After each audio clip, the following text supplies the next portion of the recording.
Whether you have started the visa process or not, international relationships can be expensive. Just like purchasing a plane ticket or booking a hotel, applying for a visa is no exception. Almost every step of trying to be together costs money. You might be wondering, how much will I be spending? Or, how am I going to come up with all that money? Today, we will share the total cost of our visa process step by step so you can get an idea of how much you should expect to spend. And hopefully, it will help you plan for these expenses. First, let's talk about the cost related to the visa. After hours of research on how to get K1 visa, we decided to go talk to an immigration attorney. Initial meeting costed $150. When we all sat, the lawyer leaned over the table and actually suggested very quietly, "Hey, you know you don't have to do it this way, right? A lot of people do it illegally, just come here and then say the plane changed." And my mind was blown away. But we didn't want to take any risks of not being able to live together ever in future, so we decided to still hire him. That investment allowed us to focus on ourselves while being overwhelmed with the amount of paperwork and the pressure to get things right. He helped us through all the process for visa before and after marriage, and the total cost we paid him was around $2,000. The actual visa application fee was $340. Once that was processed on United States side, it was time for me to book an appointment at US Embassy in Tokyo. To book an appointment, it costed me $265. And to go to an interview, I also needed to prepare a couple extra documents to take to the interview. One of them was a health report from designated hospital. As well as the health report, I needed to be up to date with the vaccines that are required for K1 visa. So the total cost I paid at the hospital was $400. And when I was actually getting the shot for the vaccine, the nurse told me, "Hey, this one's gonna be painful." And I was thinking, the pain and the financial burden I go through for this guy is amazing. And it was actually painful, but I went through with it anyways, and I'm happy that I did. If needles were involved for me, I don't know if we would be together today. Another time I had to take a day off of work was when I went to National Police Headquarters. It was free and that was nice, and I was all ready to go to an interview. On the day of interview, I had all the paperwork done, every fee paid, but my visa was temporarily denied. Because I had spent a year in Australia previously when I was in high school as international student, so they asked me to go get a criminal record from Australia, which costed me additional $99. So with all these included, the total fees paid for applying for visa and the lawyer was $3,104 for us. Then, right before we got married, I booked a plane ticket for me to go to Japan and then for us to fly back to America together to get married. The cost of those plane tickets was around $3,400. But she didn't come back with me to the United States the first time.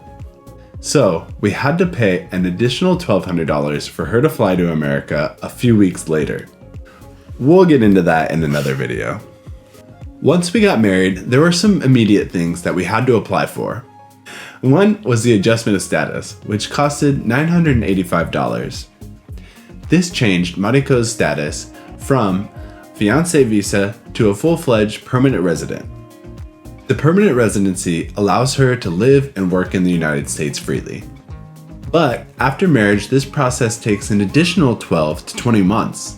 So we applied for her work permit so she could find a job as soon as she wanted to. The work permit cost $380. She was so bored and antsy at home that right when she received the work permit, she walked across a 4-lane highway in Nebraska to apply to the 2 closest businesses she could find. I was so impressed. Remember, this is the Midwest where no one walks anywhere really except to and from their cars. We also applied for the advanced parole right after this, which cost $360. We applied for this in case she needed to go back to Japan for anything. These total costs upon marriage were around $1,725. With all of that filed, we were good for 2 years. And after 2 years, the green card expires, so you need to renew it, and then you'll be able to apply for 10-year one this time. The application fee for green card renewal was $455. On top of that, there's biometrics fee when you book an appointment at USCIS office to go get your fingerprints. With 3 layers of security, it looked pretty intense and we were pretty intimidated. But the actual interview was pretty easy. They barely asked us any questions, and the fact that we got to go in together, meanwhile most of the things we've done so far for visa was separately, it felt pretty easy, and $85 didn't seem too bad compared to all the other expenses. And so after that, we're good for 10 years until the next renewal. But there's one more thing that internationally married couples should be aware of, which is re-entry permit. If you wanted to live outside of states for more than a year, you need to apply for this to be able to come back in as green card holder. As of this year, it costs $575. And if you're approved for it, it's valid for 2 years. But if you're gonna continually renew it, you should also be aware that if you're outside of states 4 out of last 5 years, you'll be only approved for 1 year for re-entry permit.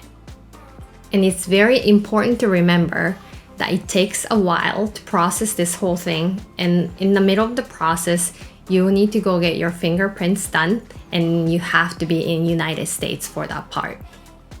So that is the one last thing you need to be aware of for your international marriage in United States. Getting a head start on the budgeting process will save you headaches down the road and will allow you to better focus on the relationship. This was definitely something we neglected when we started the visa process as young as we were. We started our visa journey back in 2015 and it got approved in 2016. So be sure to budget with updated prices found on the USCIS website. Thank you for watching today's video. If you enjoyed it, kindly consider giving it a thumbs up, leaving a comment, subscribing to our channel, and hitting that notification bell so you won't miss out on any of our future content.